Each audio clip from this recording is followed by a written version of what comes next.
We're back. Haiti Oropesa. Back with Stephanie Poynor and Michelle Williams and Stephanie's. This is Stephanie's segment. Well, we're going to talk about my favorite place to hang out. One of my favorite things to do. Everybody else likes to go snow skiing and water skiing and play tennis and pickleball. And me, I like to hang out at city council. So that's what I do for fun. One of the things I want to talk about today is I think it's the budget came. The mayor presented the budget on the 18th of July. We've started digging into it. There was another meeting on Monday that wasn't very long, and it was quite interesting. There was a lot of big numbers thrown out there by the CFO of the city and some of the other folks that were there. And one of the important things that came up was it's called the CIP, the Capital Improvement Projects, and I might get acronyms wrong sometimes, but bottom line is there's some stuff that's starting to scope creep. We started out with the Hannah Street project 4 or 5 years ago. That was supposed to be a $6 million project. We're finishing up that giant cave that is almost empty. I mean, I spent a whole day there a couple of weeks ago from 9 to 5, and it was like a barren wasteland. I can't believe how much money we spent on that building. And there's nobody in there when nobody else in the world is building office space because people are working from home. But yet we spent $140 million. So we went from 6 million to 140 million on that building. And there was a new one discovered this week, and Haiti's got the video, and Lynn Hertak did a wonderful job of showing the scope creep. We start with a little bitty number, and it just keeps getting bigger and bigger and bigger and bigger. We're talking about a budget. We're talking about resources. Let's make sure that they have enough money to accomplish the mission. Anything else, sir? That's all. Councilmember Hertak. Thank you. I have a few. I want to change the motion I made on August 1st regarding a written staff report on sidewalks built in with the in lieu fees. I've talked to them again, and they actually request to have that written report continued to January 9th as well to match with the in lieu fee conversation 2025. And this will be on the same agenda as that sidewalk in lieu fee resolution. Do you know when that motion, when was that motion set for? It was set for August 22nd. August 22nd. So sorry, I'm moving it from August 22nd to January 9th. So I'll put on here it was August 22nd. We have a motion from Councilmember Hertak. All in favor? Aye. Any opposed? Yes, ma'am. Okay, I have a little bit of a long one, but we talked about Dennis and we talked about this with Mr. Rojero during the budget workshop. I moved to have staff provide an in-person report on November 21st, 2024 to include general fund major revenue by category for the FY24 adopted budget, FY24 preliminary year end, and the variance or change between the two. Include the following categories of revenue based on page 6 of the FY25 budget presentation titled General Fund Budget. Property taxes, other taxes, charges for services, and miscellaneous revenues. And the reason I want this is to see what the difference between what we predicted and how we ended up. So to see what the variance is. But also, yes, that was the revenue side. Now we're doing the expenses side. Are they two separate motions? No, it's the same thing. It's the same motion because they go together. They travel together. So the general fund. So, and I have all this written down, Suling. General fund major expenditure by category for the FY24 adopted budget, FY24 preliminary year end, and the variance between the two. Include the following categories of expenditures based on page 7 of the FY25 budget presentation titled General Fund Budget: salary and benefits, new positions, CRA contributions, PAYGO capital project funding, budget increases, which under that were increased cost, increased level of service, and new service. That is the motion. We have a motion from Councilmember Hertak, second Councilmember Clendenin. All in favor? Aye. Aye. Any opposed? Yes, We ma'am. started a little Harry Hedges recently retired from the AHAC board. early. Here we go. Acknowledge his public service by presenting him with a commendation here in council chambers on October 17th, 2024. Absolutely. We have a motion from Councilmember Hurtak, second from Councilmember Miranda. All in favor? Aye. I'm sorry, I Any did opposed? not. Yes, ma'am. Okay, and the last thing I wanted to talk about was, Here we go. oh yeah, so we had the conversation last on Monday about the police impound facility, and so I've done a little research, and I just want to show you the how this has gone forward, and we can absolutely provide you all with copies of this. So this started in 2022 as a police impound facility, and it was the project provides for the construction of a new building, all necessary site improvements for the impound lot. There was a budget of $4 million. Next year, This is a metal shingle. The roof behind me I'm looks like sorry a tile about that. roof, but it's actually a metal roof. Sorry about that. Sorry. Oh, it changed. It's I hate still YouTube. called the impound facility, and then they added "and offices." This project provides for the construction of a new building and all necessary site improvements for the purpose of relocating the TPD impound lot. This project also provides for the renovation of an existing building and all necessary site improvements for the purpose of relocating various TPD offices. And then the budget increases to 8.1 million. The issue here is what they're telling us is that this is when they changed and decided that they were going to put the forensics. But they didn't tell us. The title didn't change. It just changed to "and offices." If you go to the next year's budget, which actually has my notes on it, what exactly will be housed here, and where is the remaining $3 million? Right. So right now they've allocated and used about $5.5 million, and I've underlined the definition includes that various TPD offices again, but the project title remains relocation of TPD impound facility and offices. It is not as clear what it needs to be. Next is this year. This year, this is all under the same account number, which is 1002121. Again, this is the exact same thing. And it changed from offices to the offices is in the title, but now it's several TPD units. The money hasn't changed here. They still haven't used the $4 million. But next is the additional project. And this was what was added. This is the $40 million project. So now we have $8.5 million in the first one. This project is number 1002690. And again, I'm happy to give you all copies of this. And this says this project provides for the construction phase of the renovations of an existing 38,000 square foot warehouse within a 7,500 square foot addition to accommodate the evidence control and forensics unit of the TPD, to include parking lots and a retention pond. But this does not at all talk about the impound lot. So I'm very concerned because this is how we ended up with several other big projects. We started with these little things. It was titled impound facility. Then next it was titled impound facility and offices. Then that's what it stayed. But it never said what the offices are. We cannot be expected to go through 300 CIP projects to see. The final document is the scope of services agreement that we found, dated September 2022, that clearly says relocation of the Tampa Police Department impound lot, evidence control section, and forensics units to the existing site at these two addresses. So this has been planned since 2022 and simply has not been in the CIP as in the description. And this is my concern. So my motion is to have an in-person staff report at the operational budget workshop on August 19th with a detailed timeline from FY21 to present for the TPD Annex / impound project, which is items number 1002121 and 1002690, associated with addresses 5005 North Howard Avenue and 5112 North Albany Avenue, which should include purchase documents, including a site plan, any budget amendments, and all RFQs, awards, scopes of service, and financial commitments. Is there a second? Second from Miranda? All in favor?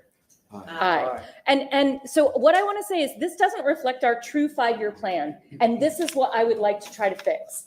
And I want to have an honest conversation with them about this and how we go forward. Because what this is telling us and what this is evidence of is that any small project, any project can go from small to $40 million without our knowledge. And this is what the public is saying they don't want.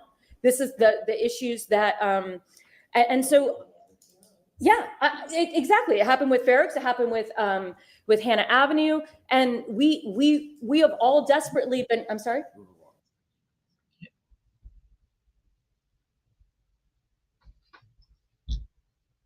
Haiti, you're muted. Do you want me to stop this at this point? Because Yes. I do understand that she is Stop. calling in, Yes. but I was not going to bring her on while this is No, playing. you're good. No, So do I stop it? Do I Yes, stop the please. share? No, Okay, very well. you're So right. then I will go ahead. How about that, Michelle? Muted. Listen, when Are we locked I up? tell you, Oh, dear. Lynn. Okay, hold on. Look, Lynn's on the phone. Okay, She's on go the call. Lynn, can you hear us? Yes, I can. Hi, everybody. Hey, Lynn. Great.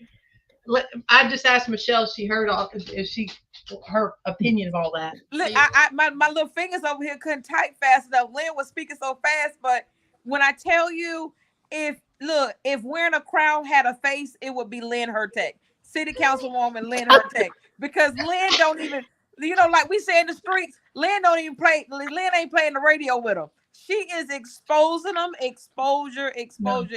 No, she's not. I was over there with my hands in the air. Lynn would find a half of a cent on a bloodhound's ass. You hear me?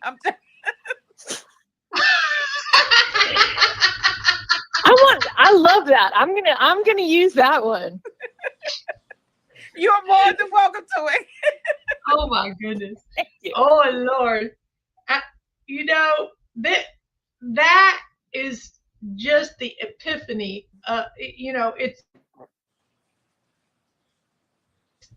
It is the perfect example of what is wrong with this administration.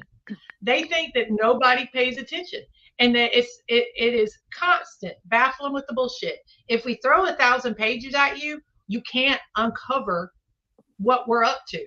And the problem is there are so many folks paying attention now and watching that I don't think it's happening anymore. And I was just tickled pink, and I think everybody needed to see Lynn unveil the 100, going from 4 million to 40 million, and we still don't have a freaking fire station, and they can't seem to find any land for fire stations. They can't seem to find any land to put the TFR lot, but yet they found this for TPD. What? Lynn, what you got to say?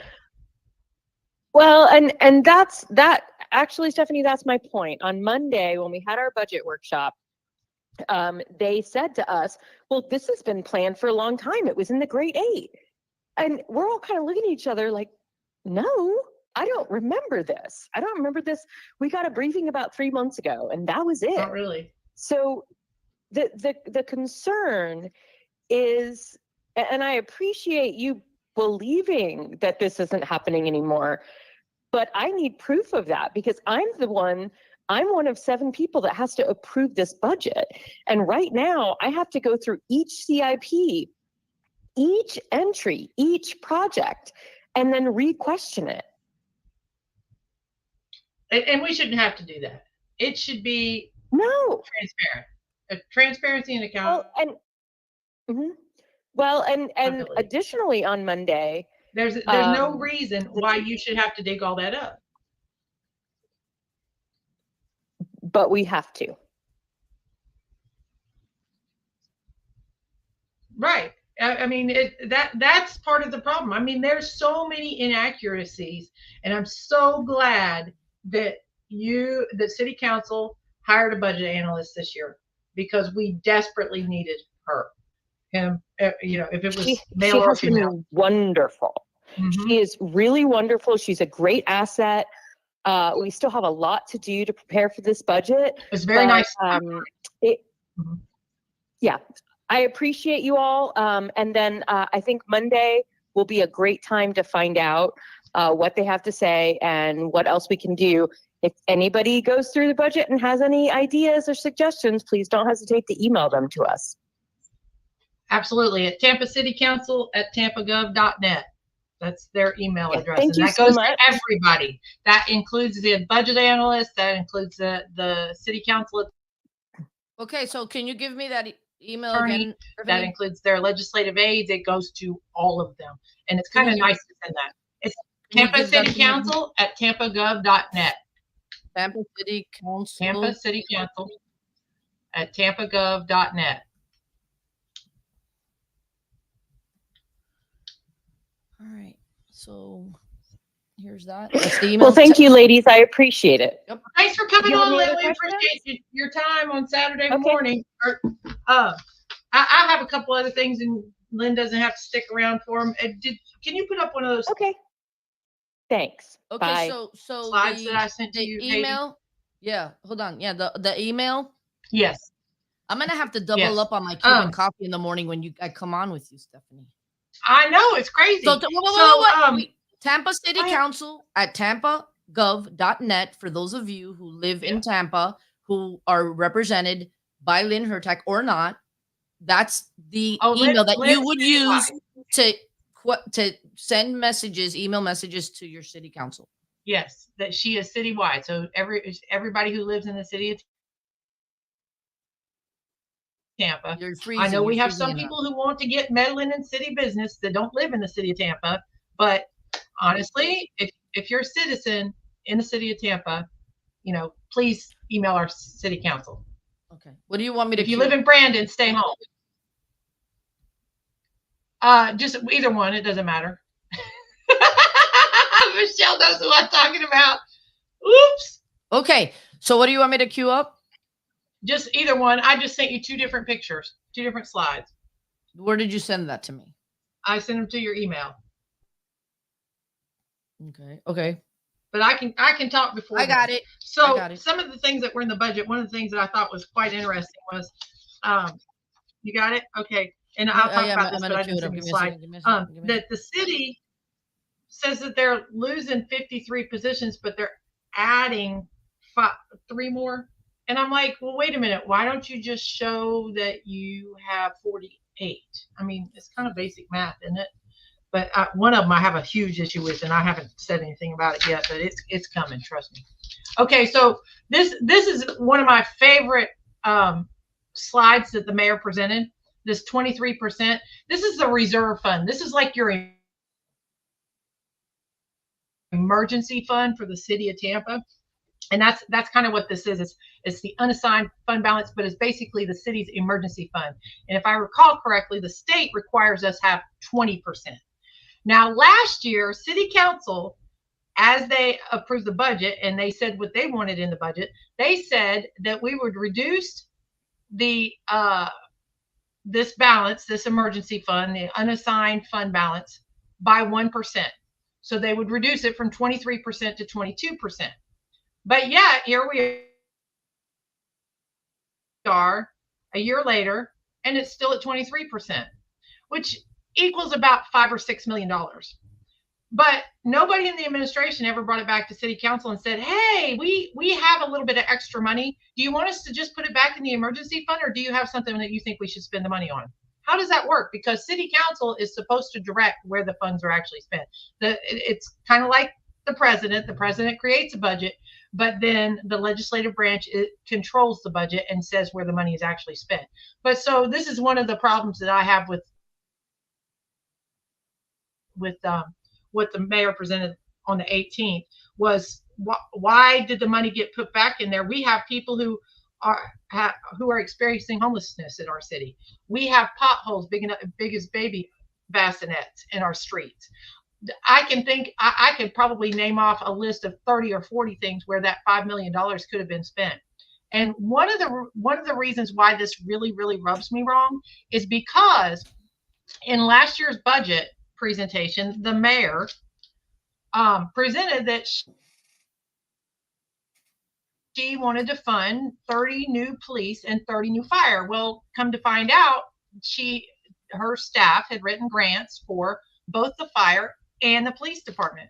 Well, the police department had those funded for 3 years. but the fire department did not get that grant. And I asked a couple of people already, and I'm going to keep asking the question. We did not get the Tampa Fire Rescue Grant last year for the 30 positions. And the reason why was because we had too big of an emergency fund. It's kind of like what we were talking about earlier about if you've got too much money, you don't get any help.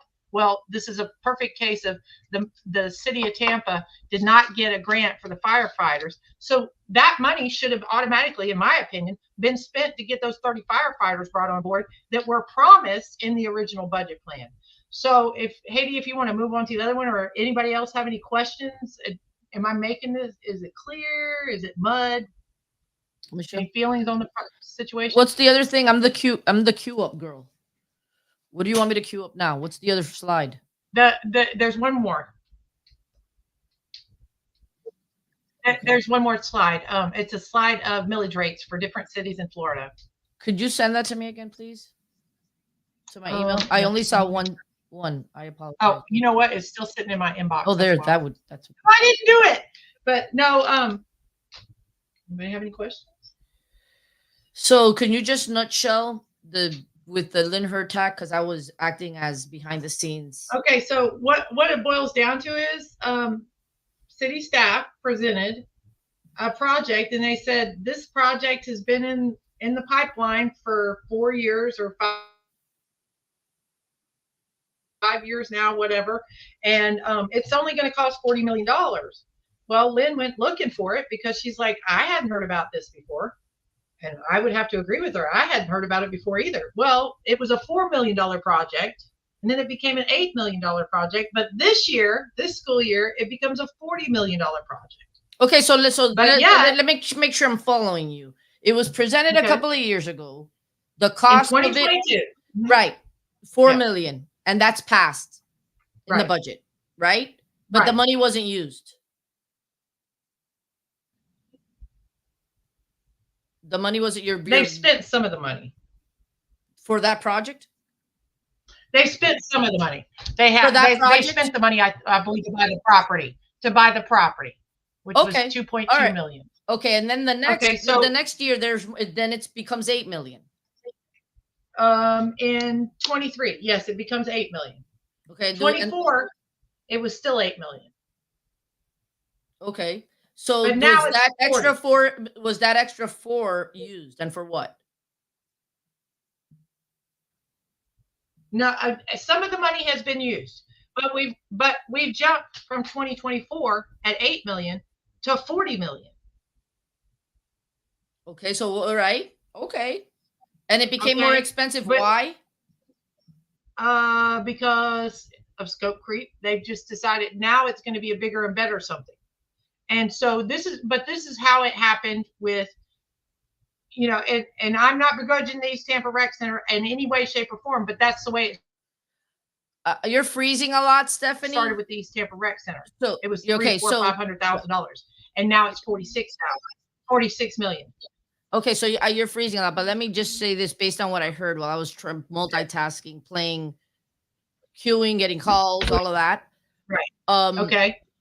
She said she wanted to bring this up to the council to just so that it could be shown that they initially vote on something for a project, and then the monies for the cost for it keeps increasing every year thereafter without no one having discussion on it or vote on it. How can that happen? Getting bigger. That's right. But how can that happen? That initially and then nobody ever votes on it. How does that happen? Initially, it was an impound lot. Now it's a forensics storage place. So, and that's what it all boils down to. This is exactly what happened, not once, but twice already. We had it happen with East Tampa, and Michelle, I want you to get in on this. And we had with the East Tampa Rec Center, which I don't have a problem with, but the problem is the way that it's being done. And the same thing with Hannah Street, the city center. So go for it, Michelle. I just want to make sure I heard you correctly, Stephanie, which I know I did. a forensic 38,000 square feet for a forensic warehouse. That means that you could collect all the forensic clues in the state of Florida and still have room. What is I don't understand, no, have you ever has anyone, any of the viewers may come back and watch this, if you can leave a comment, because I'm just curious, has anyone ever even been over to the city of Tampa impound lot? I mean, like, really, like really, like this. Okay, listen, I hate waste, fraud, waste, and abuse. Stephanie, when I started out in 2008, that was my key: fraud, waste, and abuse.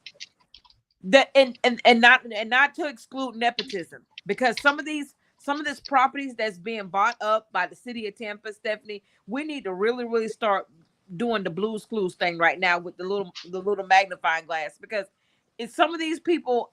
You can't tell me that a property that is listed, just for reference. Go ahead. For reference, a super Walmart is about 200,000 square feet. A super Walmart. Wow. That's a lot of room. Yeah. So we could put four of those buildings inside of the super Walmart.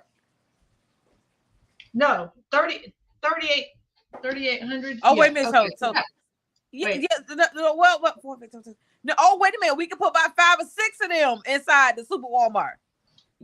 All I know is that somebody on the budget. Yeah, but I do know this. Somebody on the budget committee did the square footage information, and at that kind of money, that's over $1,000 a square foot for that building to do the work. And he's like, no, that's crazy.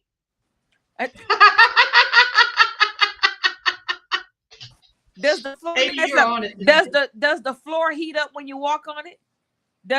I mean, I want to know all of the perks that this 38,000. They better all have bidets. All the bathrooms should have bidets. It's crazy. So, they went from 4 million to 40 million. I at my house, that sounds like I sent my 15-year-old shopping by herself with my credit card. Listen, but I just want to make sure folks are tracking that, and that's my big beef is that money, and then that. Did you get that other picture, Haiti? I'm sorry. And this will be the last thing I got to say about local stuff, and then we can talk about the big fish. Did I lose Haiti? You're muted. No, you didn't lose me. I'm going to do it right now. Okay. Thank you, ma'am.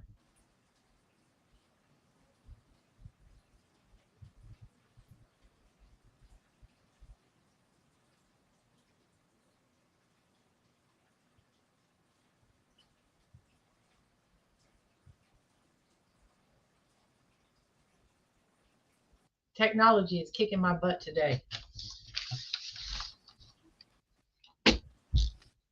Okay, this is part of the PowerPoint presentation that city staff presented at council, and it's got all these millage rates and how Tampa is so poor for millage rate wise.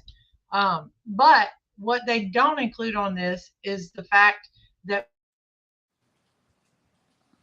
with the CIT, we are right up there with Miami. So this is, we're poor Tampa, we don't have any money, but yet we neglect to include the millage rate is not the only place that we pull the money from.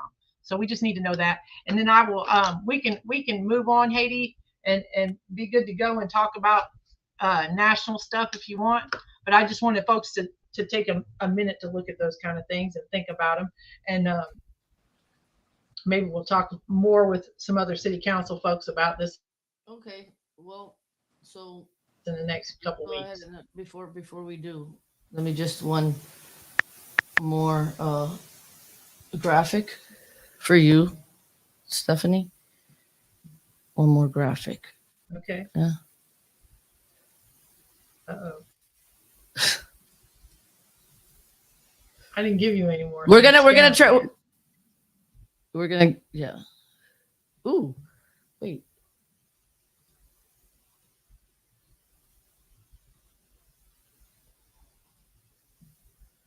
Okay, that's it. We got it, and then we're gonna transition into. You're gonna continue to comment on something national, and so, but before we do, we're just gonna show one more picture for Stephanie.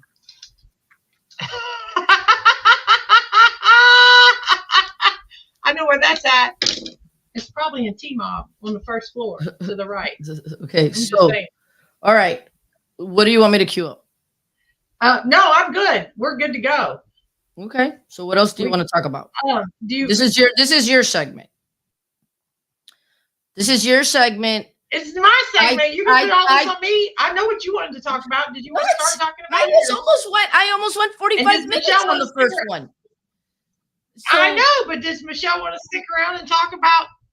You wanted to Trump mention, and all this okay, crazy there's a stuff? presidential election. It's huge. We've been hearing about it every day. You said you wanted to maybe touch upon that in your segment. I said it's commentary, right. opinion, discussion on local. You already covered local, Tampa, and national. So it's all you, girl. If you want to talk about Trump, I might want to comment. But we know there's a huge election. Well, we do have a huge election coming up, and I'm super, super excited the last 11 days or so. And I'm sorry, but I there's no ifs, ands, or buts about who I'm voting for. And I'm tickled pink to be able to vote for her. But that boy went on the other night. Trump went on Tuesday. Was it Tuesday or Wednesday?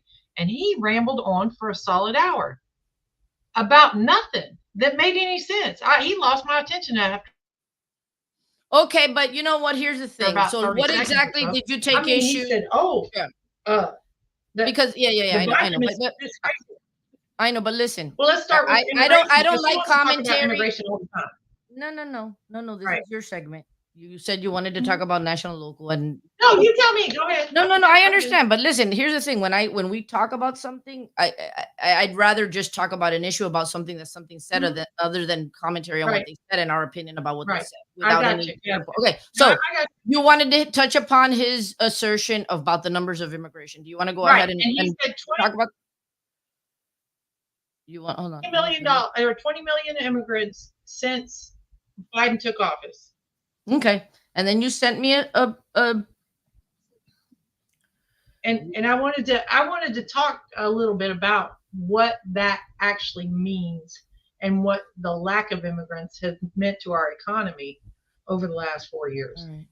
So let me just play this because this is what you sent me. Mm-hmm.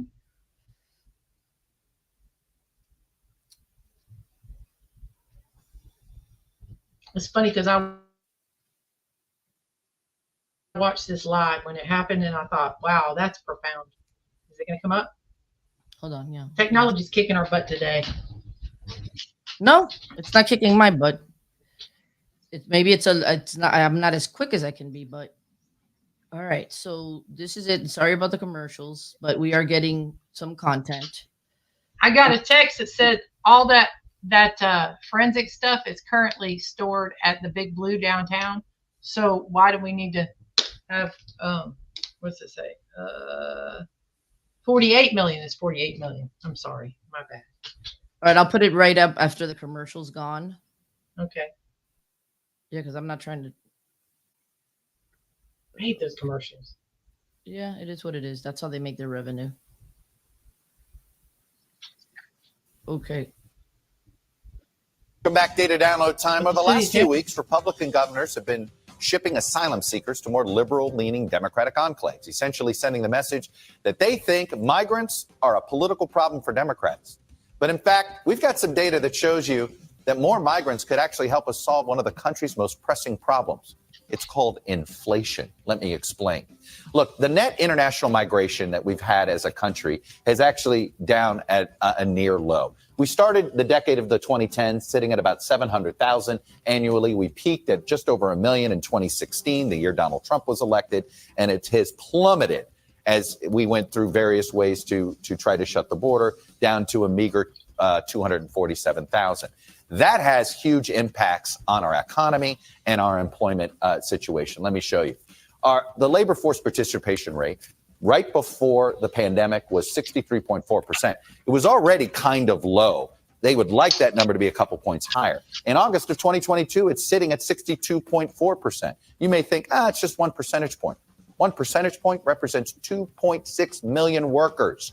That is a lot of missing workers. And where are these missing workers?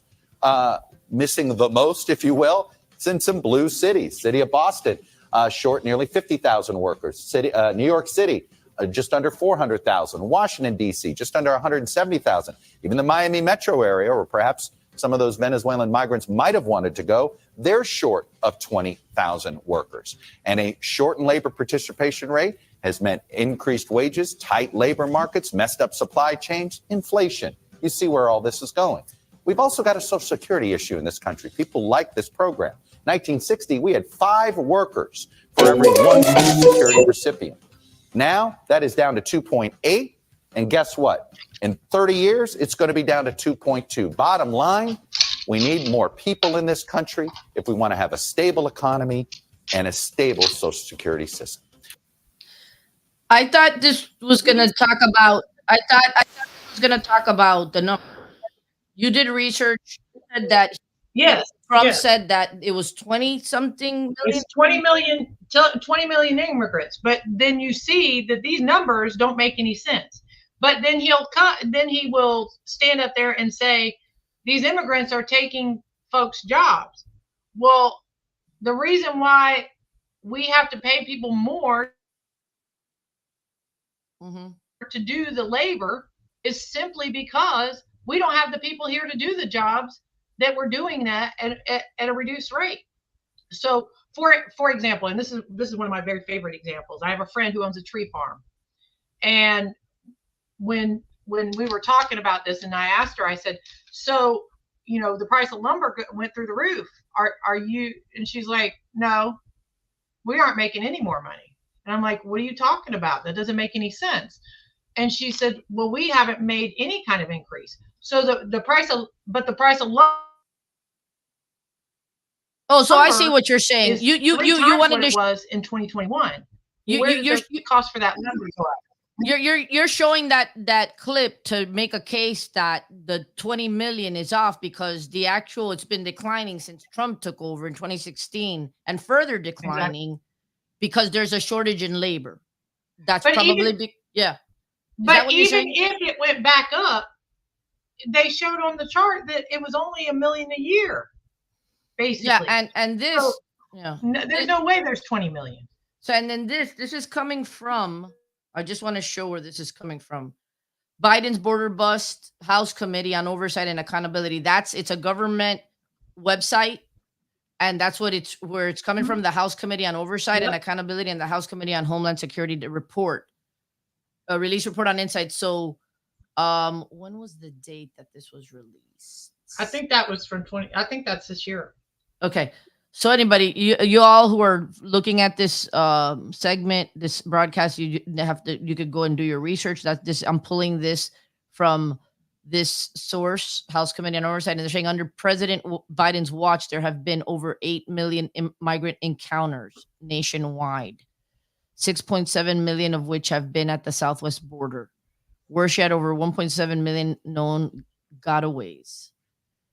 So yeah, it's below. Definitely, even with the gotaways, it's below, way below. Like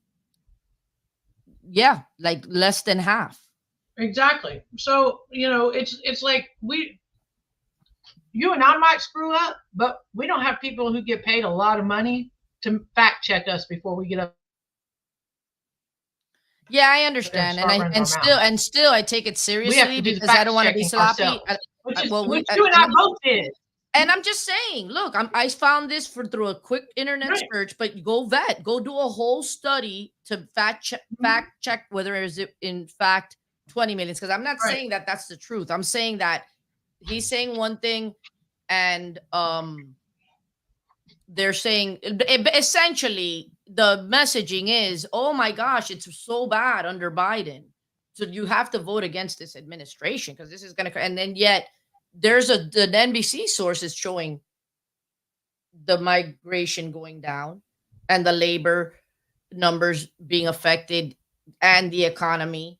And this other source, which is a governmental source, is saying that the numbers under his administration. But go ahead and fact check and verify with that, because I wouldn't bet my arm on that information.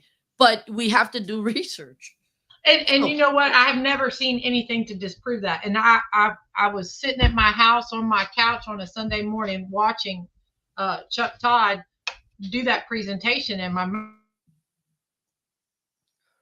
mouth hung open at how profound that was. And I think that's one of the reasons why inflation hasn't gotten into check the way that normally it does when the Fed drops or doesn't drop the interest rates, but moves the interest rates up, because we still have inflation, because we're still missing a big chunk of the inflation is cooling off.